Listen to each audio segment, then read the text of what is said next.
Assalamualaikum warahmatullahi wabarakatuh. Hai para pencinta catur dan para caturmania, selamat datang kembali di Legenda Catur Dunia. Sore ini admin tidak akan mengulas partai baru lagi kawan. Admin akan mengupload video tadi pagi yang sempat error, ada tampilan blurnya. Admin mohon maaf atas ketidaknyamanan video tadi pagi. Sore ini admin akan upload kembali kawan dengan ulasan yang sama, dan admin akan hilangkan tampilan blurnya. Bagi yang sudah menonton tadi pagi, mungkin langsung saja bisa di skip. Dan bagi yang belum menonton tadi pagi, selamat menyaksikan. Di sini kawan, Carlsen pegang putih. Pada game yang pertama, Carlsen menang. Di game kedua dan ketiga berakhir remis. Dan ini adalah game yang keempat. Mau tidak mau, Rajabov harus menang jika ingin memaksakan ke tie breaks atau permainan 2 kali blitz. Dan di sini Carlsen memulai permainan dengan pion E4. Ingin memancing ke permainan Ruy Lopez ataupun permainan Italian Opening, tapi tidak diladeni oleh Temur Rajabov kawan. Dia memilih permainan Owen Defense dengan pion B6. Ini adalah pertahanan Owen atau Owen Defense. Pion D4, gajah B7, gajah putih D3 melindungi pionnya, pion E6, kuda putih F3, pion D6, dan Carlsen rokade di langkah kelimanya. Rajabov masih melanjutkan pengembangan kuda ke D7, sekarang pion A4, untuk mencoba mendapatkan ruang di sayap menteri. Dibalas oleh Temur Rajabov dengan pion A6, dan Carlsen menggeser betengnya ke E1, langsung menempati lajur pusat. Ada satu game kawan pada 2016 yang lalu pada diagram seperti ini. Dan hitam di langkah berikutnya membalas dengan langkah pion G6 yang bermaksud memviacento gajahnya nanti di petak G7. Dan dengan variasi pion maju ke petak G6 ini, hitam mendapatkan kemenangan.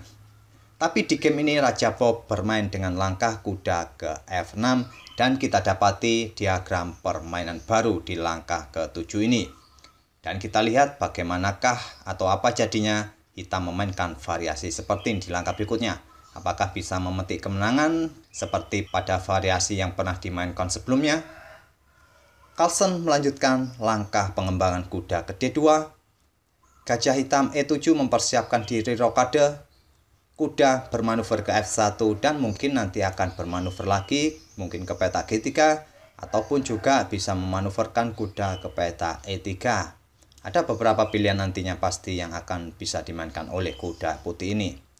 Rajabov rokade, kuda ke G3 lanjut Carlsen, pion E5 mencoba menantang pion pusat putih, tantangan ditolak, Carlsen hanya menahannya dengan pion C3. Dan Rajabov menggeser betengnya ke E8, Carlsen mengembangkan gajah ke D2, dan Rajabov membalas langkah gajah mundur ke F8. Dengan langkah gajah mundur ke F8 ini kawan, banyak sekali variasi berikutnya memainkan pion G6, dan di langkah berikutnya akan memviacento gajahnya di petak G7. Mungkin variasi ini yang akan dilakukan oleh Rajabov di langkah-langkah berikutnya. Pion B4 lanjut Magnus Carlsen mencoba bermain di sayap menteri, dibalas dengan pion G6 berencana viacento. Menteri putih bergeser ke C1, memberikan dukungan gajahnya yang mungkin akan diadu dengan gajah hitam nantinya di peta H6 nanti. Gajah pun naik ke G7, sekarang pion A5 kembali melanjutkan pertarungan di sayap menteri. Tapi tantangan ditolak kawan, Rajabov memilih menutup jalur di sayap menteri, mendorong pionnya maju ke B5. Dan barulah sekarang Magnus Carlsen menantang pertukaran gajah petak gelap.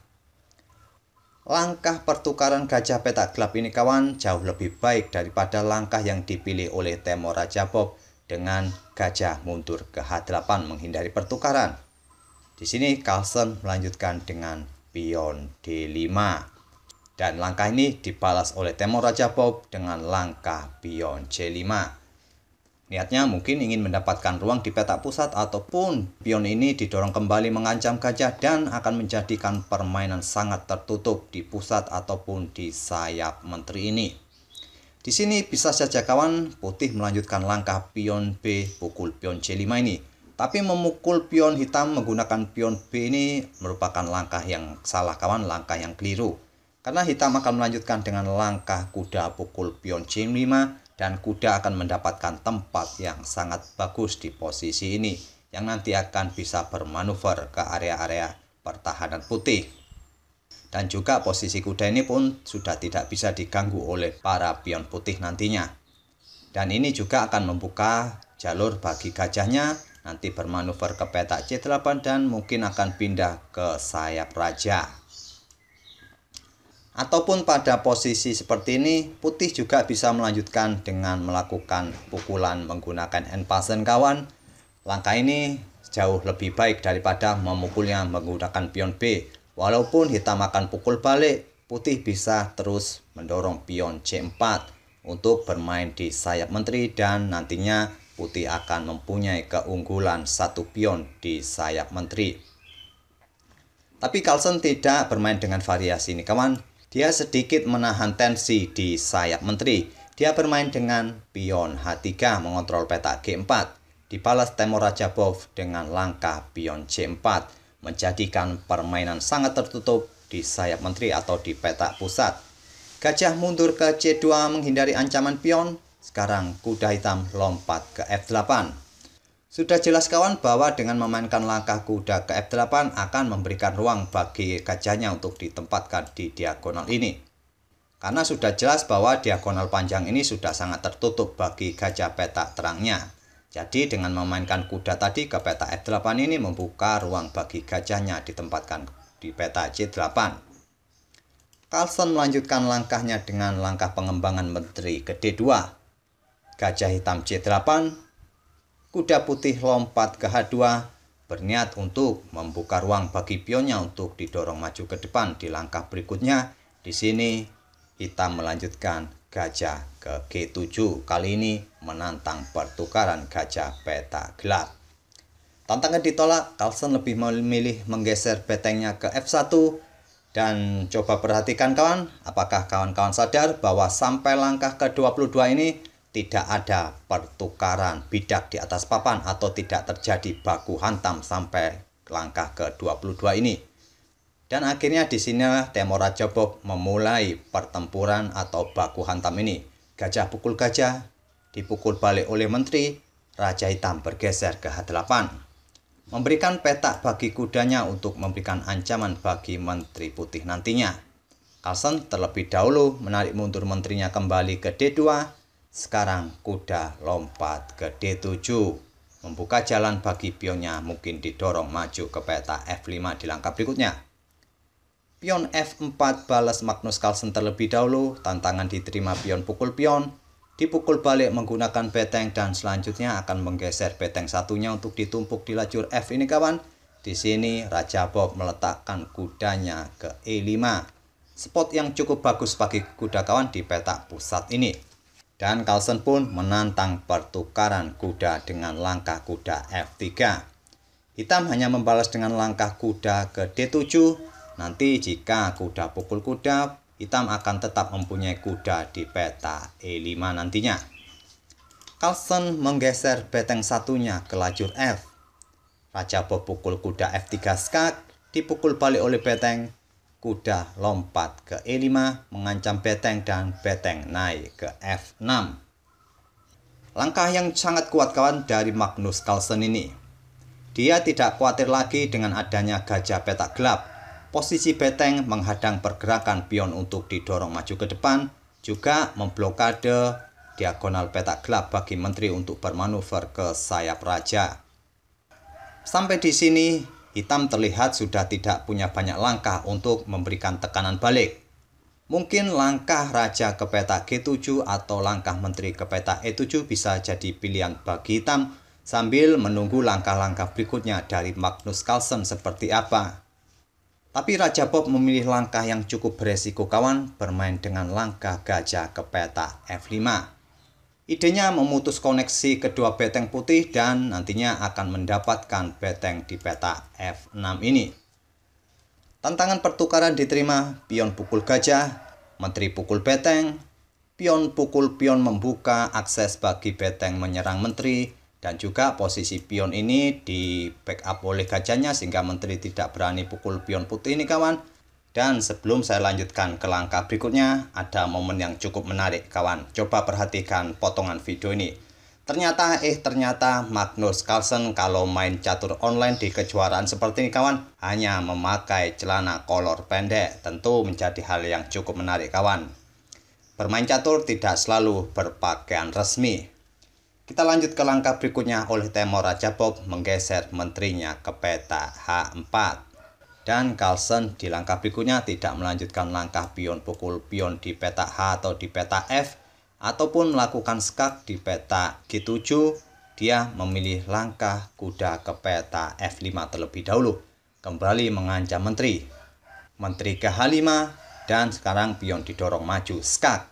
Raja ke G8 dan Magnus Carlsen pukul pion D6. Menghilangkan penjaga kuda hitam ini kawan. Juga di langkah berikutnya setelah kudanya pindah, pion ini akan didorong untuk memberikan tekanan psikologis bagi Rajabov. Dan Rajabov pun menggeser betengnya ke D8 menghindari ancaman kuda. Kuda lompat kembali ke F5 melindungi pionnya.